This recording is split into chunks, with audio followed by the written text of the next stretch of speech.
that are seen as a luxury or something that you don't need.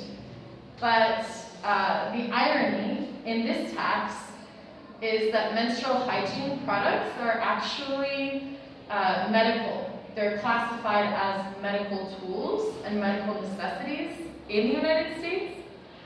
And because of that, the tampon tax actually limits women who have a lower socioeconomic status from accessing the products that they need.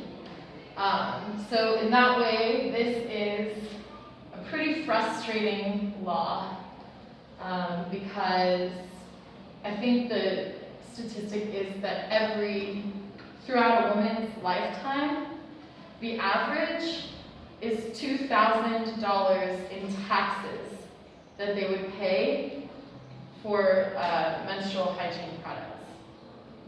You understand that? Should I repeat it? So over a woman's life, she would pay $2,000 in tax alone for menstrual hygiene products.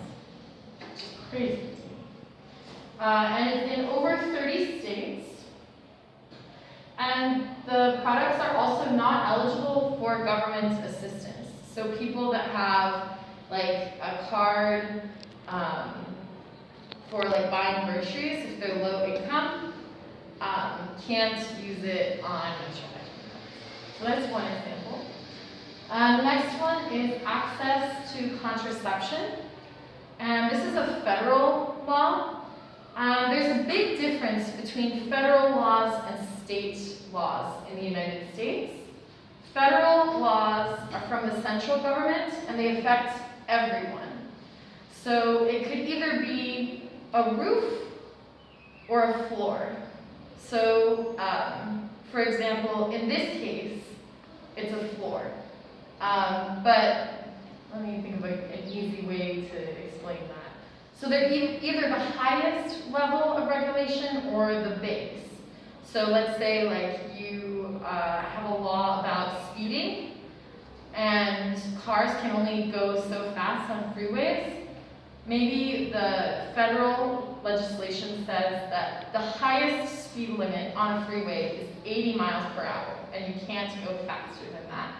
But a state could say, all right, but we want it at 60. We don't want to go all the way to 80. We want it at 60. So a state law can only add to the federal law, but it can't challenge the federal law. But in this case, access to contraception is a federal legislation, and it matters because in the United States, we don't have centralized health care.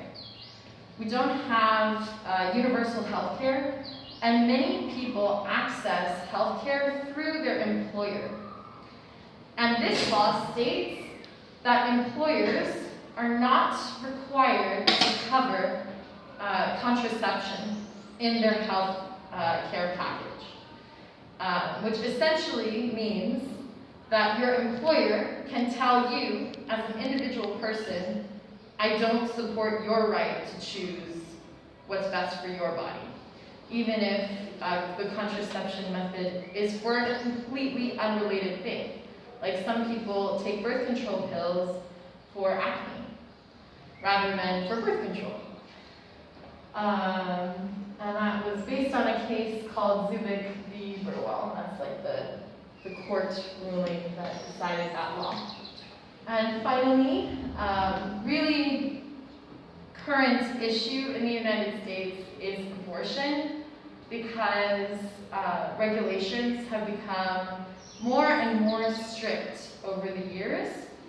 In 1973, there was a famous case known as Roe v. Wade, and that case made abortions legal to a point, but certain states have been making regulations to limit women's access to abortions, and 21 states have essentially made it impossible.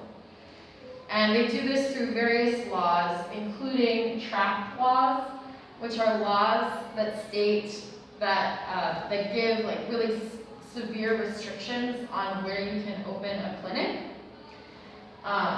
And 6 states in the United States only have 1 clinic in the entire state.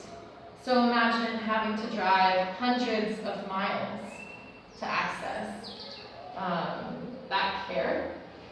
And it's really current. 42 laws were passed in 2020 alone, last year, about abortions. And some of those include counseling laws, which require that a woman goes to a therapist, like a licensed practitioner, to talk about her choice before getting an abortion, and parental approval for minors, which is present in 38 states. And also, it's another thing that's not included in low-income healthcare. So, abortion laws are becoming very strict, and it doesn't really make sense because 73% of Americans want abortion to be safe and legal. So it's a frustrating law because it doesn't align with people's